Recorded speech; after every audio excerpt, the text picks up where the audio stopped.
झारखंड में इन दिनों जमीन अधिग्रहण का मामला थमने का नाम नहीं ले रहा, जहां आदिवासी समाज के लोग पूंजीपतियों का शिकार हो रहे हैं और पूंजीपतियों द्वारा जबरन उनकी जमीन पर मालिकाना हक भी जता रहे हैं। इन्हीं सब चीजों को देखते हुए आदिवासी जन परिषद की बैठक हुई।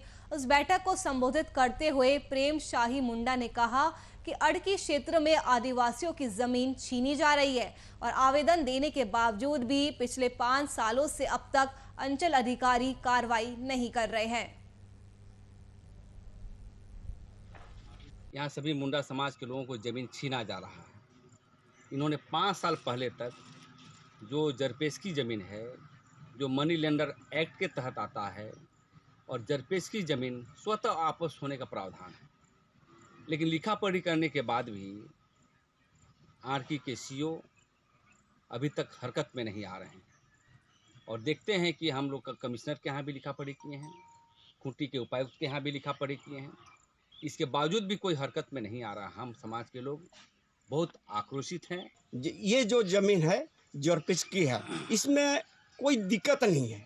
दिक्कत है आदिवासी का जरपेश की ज़मीन एकदम निरंतर ज़मीन है, वो कोई नहीं छीन सकता है। और आज यहाँ का सीओ जो है घुसखोरिया है, दलाल है, इसलिए अभी तक ये केस को फैसला नहीं।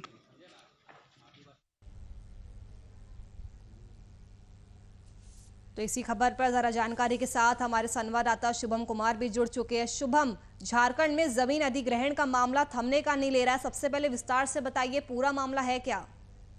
देखिए नुपुर, क्योंकि झारखंड शुरू से ही आदिवासी बहुल क्षेत्र होने के कारण यहाँ पर आदिवासी समुदाय के लोगों का कह सकते हैं जो आंकड़ा है वो बेहद ज्यादा है। और जिस तरीका से झारखंड में आए दिन ये खबर सामने आती है कि झारखंड में आदिवासियों को शोषित किया जा रहा है, चाहे वो जमीन के मुद्दों की बात कर ले, चाहे वो अन्य मुद्दों की बात कर ले। लेकिन इस कड़ी अगर बात करें हम, तो जिस तरीका से आदिवासी जन परिषद के द्वारा लगातार तमाम झारखंड के विभिन्न पंचायत, प्रखंड, जिला स्तरीय सभी लोग लगातार प्रयास कर रहे हैं। और ये प्रयास का ये नतीजा है कि झारखंड में जो भी आदिवासी का जो जमीन छीना गया है, क्योंकि ये लगातार आरोप लग रहा है झारखंड सरकार के ऊपर भी और झारखंड के उन पूंजीपतियों पर भी जो आदिवासी का जमीन जबरन उनसे कह सकते हैं कब्जा कर ले रहे हैं। और जिस तरीके से जो पूरा मामला है, कहीं ना कहीं झारखंड के विभिन्न जिलों से ये खबर आए दिन हमें सुनने को मिलता है कि झारखंड में कभी बोकारो की बात, चाहे वो चाईबासा की बात कर ले, चाहे वो बुंडू तमाड़ की बात कर ले, ऐसे कई जिले हैं जहाँ पर जमीन अधिग्रहण का मामला सर चढ़कर बोलने लगा है। इसी कड़ी में अगर बात करें, जिस तरीके से झारखंड के आदिवासी शुरू से ही शोषण का शिकार होते रहे हैं, वो लगातार सरकार से मांग करते हैं कि उनका हक उन्हें अविलंब प्रदान किया जाए और उनका हक का जो जमीन है। शुभम, आवेदन देने के 5 साल बाद भी अब तक कार्रवाई क्यों नहीं हुई है? कार्रवाई में इतनी देरी क्यों हो रही है?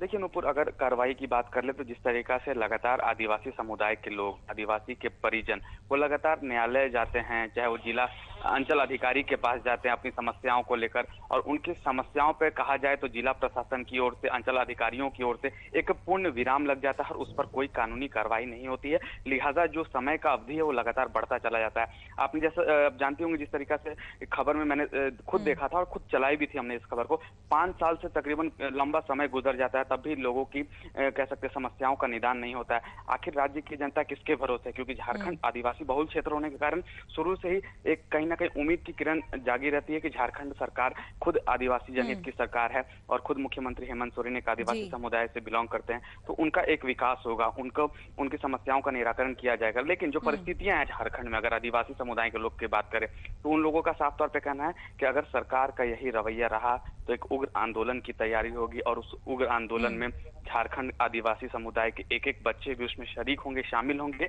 और एक पुरजोर विरोध करने की भी तैयारी नजर आ रही है। जी शुक्रिया शुभम कुमार, तमाम जानकारी हम तक पहुंचाने के लिए।